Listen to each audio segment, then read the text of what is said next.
بو یکم جاره لموصلا کفن لجادا فاروق شوین رمضان قربالغه که برچاو بخوفت بینیتن. هر جدس پیکا حاطنا چکدارین داعش و حتا نوکه خلک اوی دوری وصا شوین رمضان نبوراندینه.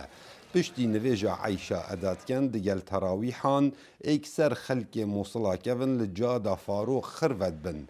هر کسی بگوری حزا خواه جهکی اتروین تخاره.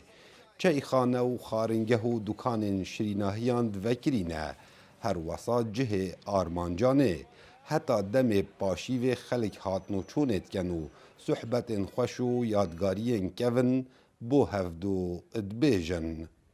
هذا الشارع هو قلب مدينة الموصل.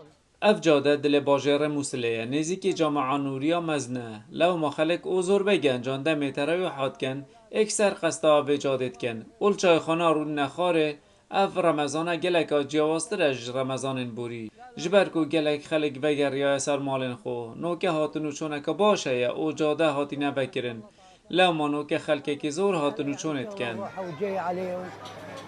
الحمد لله وشكرا وعشقون اجواء رمضان. سپاس به خدای شبین رمضان گلک خوشن نوک سالن بورینه بریا 2-3 سالان بازار یه داخستی بو جبر کو خلق نوگریا بو نوکه 900 خلق وگریا سر مالت خو هن بچامن خود بینن امناهیه او تشتگنینه.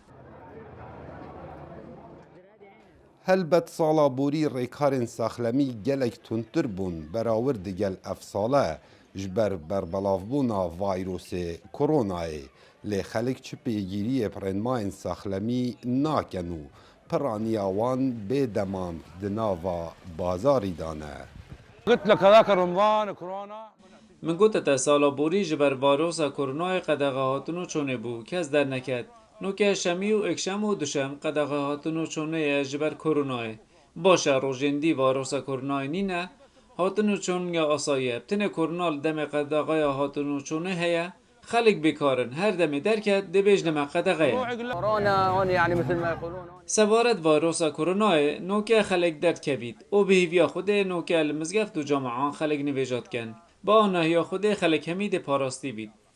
هلبت شوین رمضان لپرانی ولاتن بسلمان به شوین جواز و طام و خوشیه که تایبت هیا جبرد کو دوست و حوال حتا درنگی شف دگل هفدونه و گیان لیبورین و دست خیرخازی پتر هیا بله لموصلا کون ماوی زیدتری 7 سالانه خلکی شوین رمضان به اوی آوای ندیتینه. کاوه عمر دنگ امریکا موصل.